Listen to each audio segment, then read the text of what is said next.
India Legal presents Courts Roundup.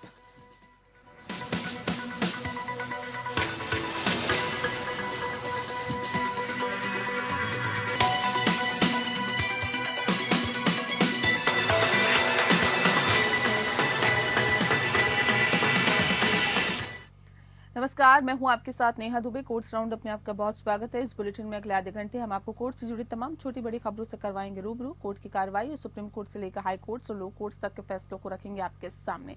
तो आइए शुरू करते हैं courts round up.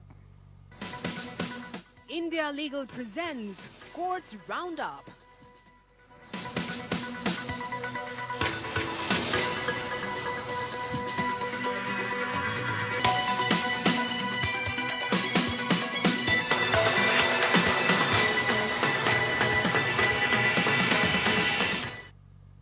Madhya Pradesh high court ने मीडिया को आदेश दिया है कि वह पीथमपुर संयंत्र में यूनियन कार्बाइड अपशिष्ट पदार्थ के निपटान के बारे में कोई भी फर्जी खबर या गलत सूचना प्रकाशित न करे।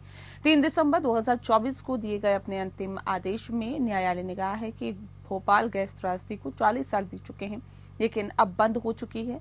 यूनियन कार्बाइड फैक्ट्री में अभी भी जहरीला अपशिष्ट पदार्थ पड़ा हुआ है। इसीलिए न्यायालय ने अधिकारियों को साइट को तुरंत साफ करने और क्षेत्र से सामग्री के सुरक्षित निपटान के लिए सभी उपचारात्मक उपाय करने के निर्देश दिए थे और एडवोकेट जनरल ने अनुपालन का हलफनामा पेश किया है, जिसमें कहा गया था कि अपशिष्ट पदार्थों को 12 अग्निरोधक और रिसाव रोधी कंटेनरों में भरकर पीथमपुर अपशिष्ट सुविधा केंद्र में ले जाया गया है।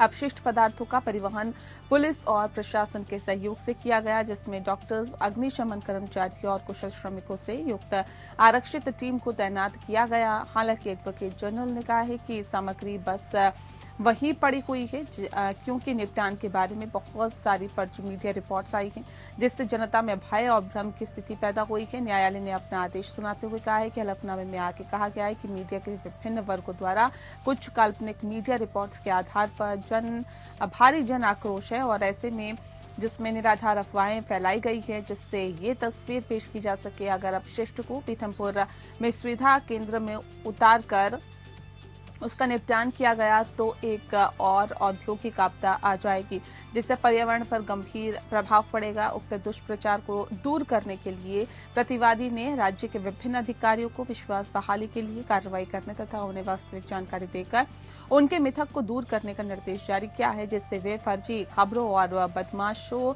और निहित स्वार्थों द्वारा फैलाई गई गलत सूचनाओं से गुमराह न हो। मामले की सुनवाई 6 सप्ताह बाद की जानी है।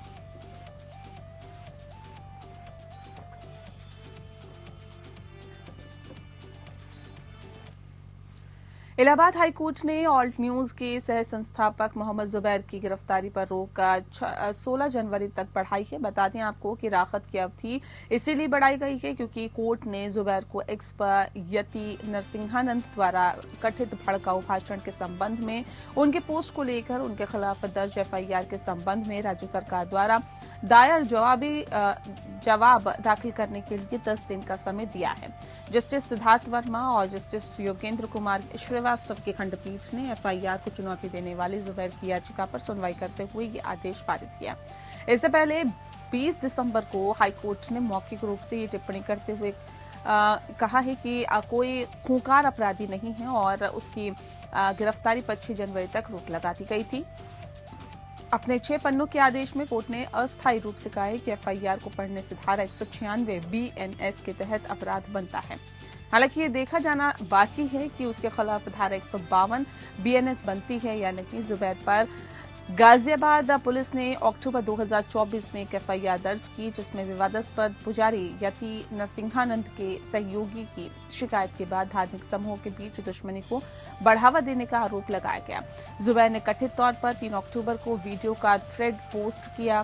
पहले ट्वीट में एक वीडियो था जिसमें डासना देवी मंदिर के पुजारी यति नरसिंहानंद पैगंबर मोहम्मद के बारे में कथित भड़काऊ टिप्पणी करते हुए दिखाई दे रहे थे। योगी उन्होंने यूपी पुलिस को भी टैग किया और पूछा कि यति के खिलाफ क्या कार्रवाई की गई। अपने एक्स पोस्ट में उन्होंने नरसिंहानंद के कथित भाषण को अपमानजनक कहा और इसके अनुसार यति नरसिंहानंद सरस्वती ट्रस्ट की महासचिव डॉक्टर उदिता त्यागी ने जुबैर के खिलाफ एफआईआर दर्ज कराई, जिसमें दावा किया गया कि उन्होंने पुजारी के पुराने और संपादित क्लिप एक्स पर पोस्ट की है, जिसमें पैगंबर मोहम्मद पर नरसिंहानंद की कथित भड़काऊ टिप्पणी की, जिससे विवादास्पद पुजारी के खिलाफ कट्टरपंथी भावनाओं को भड़काया जा सके।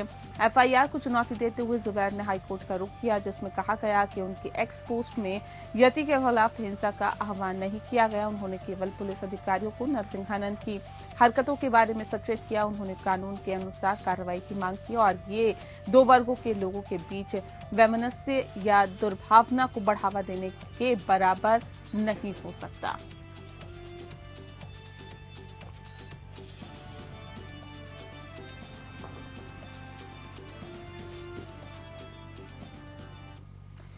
सुप्रीम कोर्ट ने किसानों के विरोध मामले की सुनवाई स्थगित कर दी है, क्योंकि पंजाब सरकार ने बताया है कि प्रदर्शनकारी किसानों को प्रदर्शनकारियों से बातचीत करने के लिए गठित उच्चाधिकार प्राप्त समिति के अध्यक्ष जस्टिस रिटायर नवाब सिंह से मिलने के लिए राजी कर लिया गया।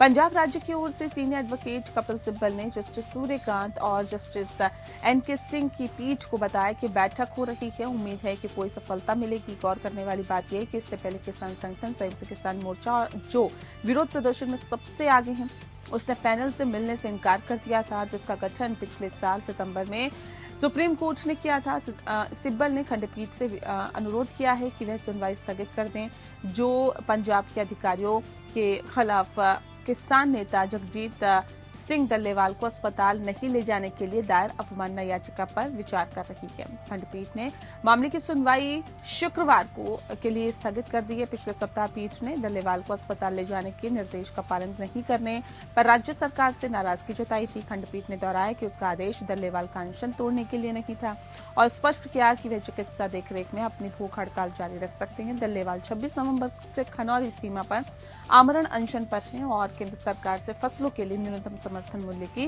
वैधानिक गारंटी सहित किसानों की मांगों को स्वीकार करने की मांग कर रहे हैं। कैंसर के मरीज होने के अलावा डल्लेवाल उम्र संबंधी बीमारियों से भी पीड़ित है।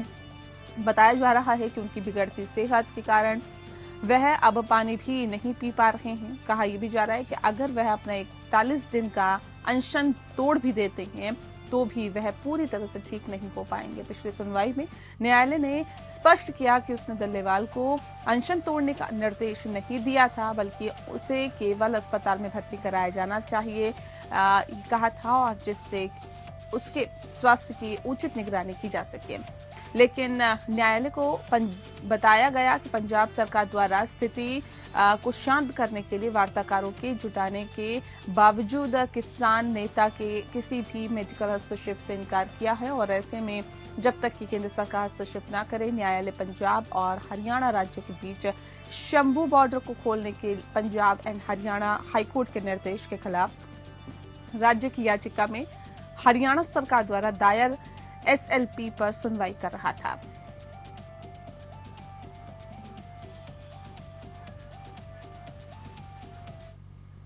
सुप्रीम कोर्ट ने हाल ही में कहा है कि बैंक अपने ग्राहकों के उनके खातों से रिपोर्ट किए गए अनधिकृत लेन देन से बचवाने की जिम्मेदारी से बच नहीं सकते हैं। न्यायालय ने कहा है कि वह उम्मीद करता है कि खाता धारक भी बेहद सतर्क रहेंगे और ये देखेंगे कि ओटीपीज किसी तीसरे पक्ष के साथ साझा नहीं की जाती है। न्यायालय ने ग्राहक के बैंक खाते में रिपोर्ट किए गए धोखाधड़ी और अनधिकृत लेन देन के लिए भारतीय स्टेट बैंक के देयता को बरकरार रखा और इसने बैंकों को धोखाधड़ी और अनधिकृत लेन देन को रोकने के लिए सर्वोत्तम उपलब्ध तकनीक का उपयोग करते हुए सतर्क रहने की सलाह दी है। पीठ गुवाहाटी हाईकोर्ट के फैसले के खिलाफ एसबीआई द्वारा दायर एसएलपी पर सुनवाई कर रही थी, जिसने प्रतिवादी ग्राहक के बैंक खाते से अनधिकृत और धोखाधड़ी वाले लेन देन के लिए एसबीआई की देयता को बरकरार रखा था। हाईकोर्ट ने एसबीआई को धोखाधड़ी की राशि वापस करने के निर्देश दिए। उत्तरदाता ग्राहक ने एक ऑनलाइन खरीदारी की और बाद में आइटम वापस करने की कोशिश की। इसे एक जालसाज या फोन आया जो खुद को रिटेलर के लिए कस्टमर केयर बता रहा था और निर्देशों के बाद उन्होंने एक मोबाइल ऐप डाउनलोड किया, जिसके कारण रुपए का अनधिकृत लेन देन हुआ।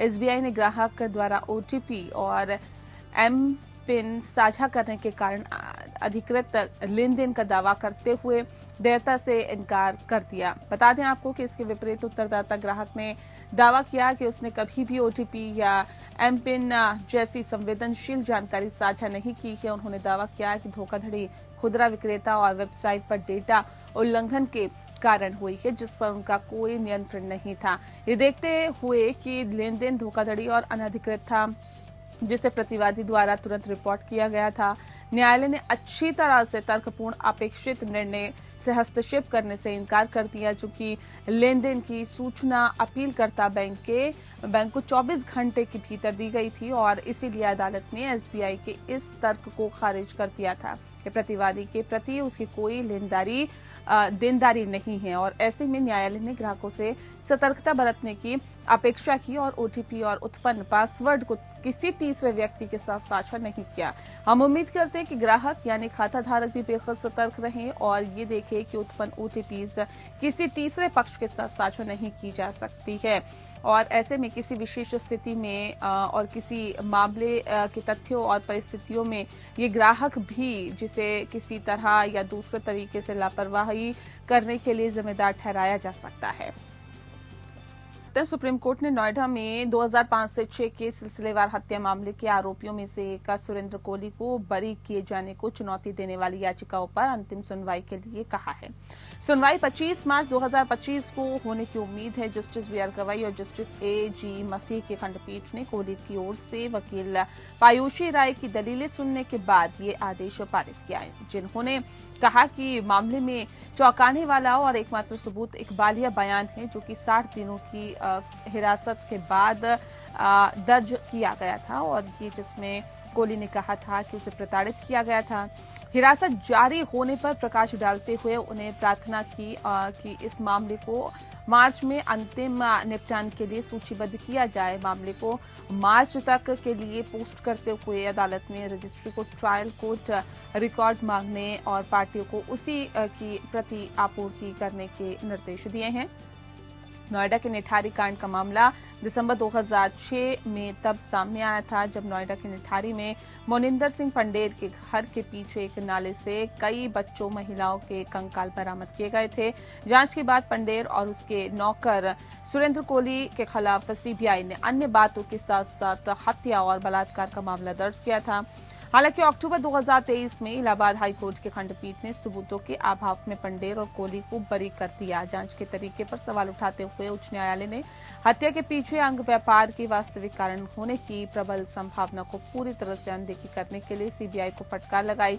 ये देखते हुए कि पंडेर के बगल के घर के निवासी को किडनी घोटाले के मामले में पहले ही गिरफ्तार किया गया था।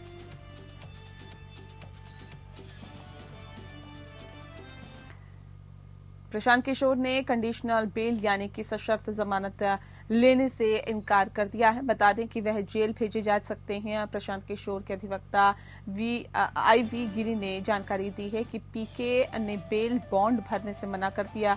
इस बीच उन्होंने ये भी बताया कि प्रशांत किशोर का अनशन जेल में भी जारी रहेगा। प्रशांत किशोर का कहना है कि अगर युवाओं के साथ हो रहे अन्याय के खिलाफ अगर आवाज उठाना गुनाह है तो उन्हें जेल जाना मंजूर है। ऐसे में अब प्रशांत किशोर का आमरण अनशन जेल में जारी रहेगा। इससे पहले भूख हड़ताल पर बैठे जनसुराज पार्टी के संस्थापक प्रशांत किशोर को पटना पुलिस ने सोमवार को गिरफ्तार कर लिया था। पटना सिविल कोर्ट में उन्हें SDJM आरती उपाध्याय की कोर्ट में पेश किया गया, जहां से उन्हें जमानत मिल गई। पुलिस उन्हें तड़के 4 बजे जबरन उठाकर ले गई। वहां मौजूद लोगों ने विरोध जताया तो उन पर लाठीचार्ज किया गया। पटना गांधी मैदान में गांधी मूर्ति के नीचे BPSC की 70वीं प्रारंभिक परीक्षा को रद्द करने की मांग के लिए प्रशांत किशोर आमरण अनशन कर रहे थे। सोमवार तड़के सुबह 4 बजे भारी संख्या में पुलिस आई और प्रशांत किशोर को उठाकर ले गई। जनसुराज के लोगों का आरोप है कि पुलिस ने इस दौरान पीके को थप्पड़ भी मारा।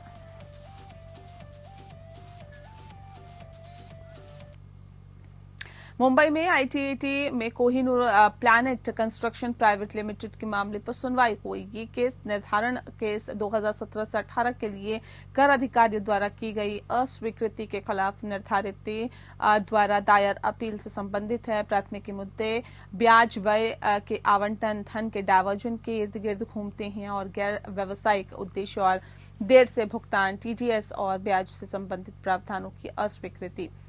अपीलकर्ता ने तर्क दिया है कि उनके दायित्वों को पूरा करने के लिए पर्याप्त धनराशि उपलब्ध थी और तर्क दिया कि उन्हें आवंटित 22 से 33 करोड़ रुपए में से केवल 14 करोड़ ही व्यय के रूप में योग्य होने चाहिए, क्योंकि बाकी उधार ली गई धनराशि से संबंधित थे। उन्होंने 242 करोड़ रुपए की धनराशि पहले के डायवर्जन पर भी प्रकाश डाला, जिसमें 14 करोड़ की अस्थायी राहत दी गई थी। बता दें आपको कि उन्होंने तर्क दिया है कि ये फैसले वर्तमान मामले पर सीधे लागू होते हैं। न्यायमूर्ति भास्करन ने तर्कों को स्वीकार करते हुए अपीलकर्ता को पर्याप्त धनराशि प्रदर्शित करने का निर्देश दिया और विभाग को अपनी प्रतिक्रिया दाखिल करने के लिए 14 दिनों की अनुमति दी है। मामले को आगे की दलीलों और विचार विमर्श के लिए 20 जनवरी तक के लिए स्थगित कर दिया गया। ज्यादा जानकारी देंगे इंडिया लीगल रिसर्चर प्रथा जैन, जो मुंबई से इस केस को ट्रैक कर रही हैं। प्रथा, क्या जानकारी है आपके पास?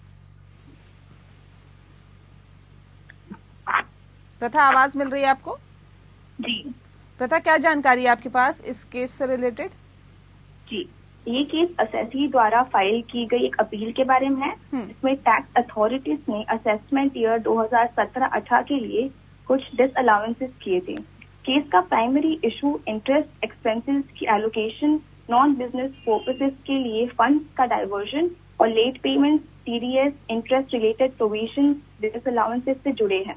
अपीलेंट ने आर्ग्यू किया है कि उनके पास अपने ऑब्लिगेशंस पूरे करने के लिए सफिशिएंट फंड्स अवेलेबल थे और 22 से 33 करोड़ में से सिर्फ 14 करोड़ को ही एक्सपेंडिचर माना जाना जाए, क्योंकि बाकी अमाउंट बोरोड फंड्स का था।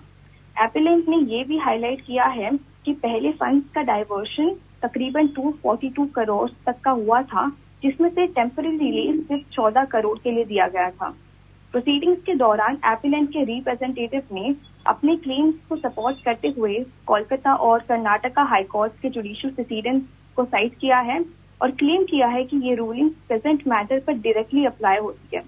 ऑनरेबल जस्टिस भास्करन ने एपिलेंट के आर्ग्यूमेंट्स को एक्नॉलेज करते हुए डेमोन्स्ट्रेट किया है कि उनके पास सफिशिएंट फंड्स अवेलेबल है और डिपार्टमेंट को अपना रिस्पॉन्स फाइल करने के लिए 14 दिन का टाइम दिया गया है। ये केस नेक्स्ट हियरिंग के लिए 20 जनवरी 2025 को एडजर्न किया गया है। जी, बहुत शुक्रिया आपका प्रथा, तमाम जानकारी हम तक पहुंचाने के लिए।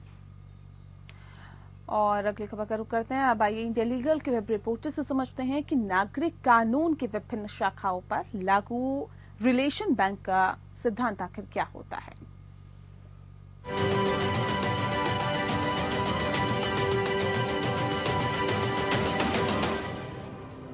क्या एक अडॉप्टेड चाइल्ड अपनी अडॉप्टिव मदर का एब्सोल्यूट प्रॉपर्टी पे राइट्स क्लेम कर सकता है जो उसने अडॉप्शन के पहले एक्वायर की थी?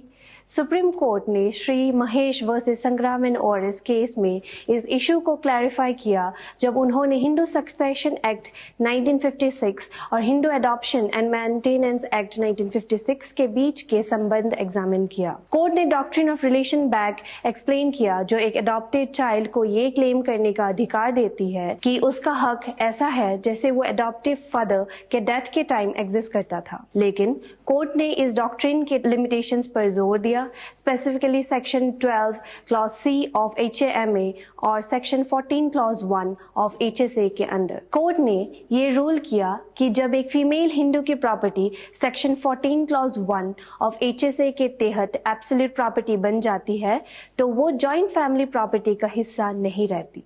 इसलिए एक अडॉप्टेड चाइल्ड रिट्रोएक्टिवली इस प्रॉपर्टी पे राइट्स क्लेम नहीं कर सकता और अडॉप्टिव मदर के लॉफुल ट्रांजैक्शंस को अंडो नहीं कर सकता।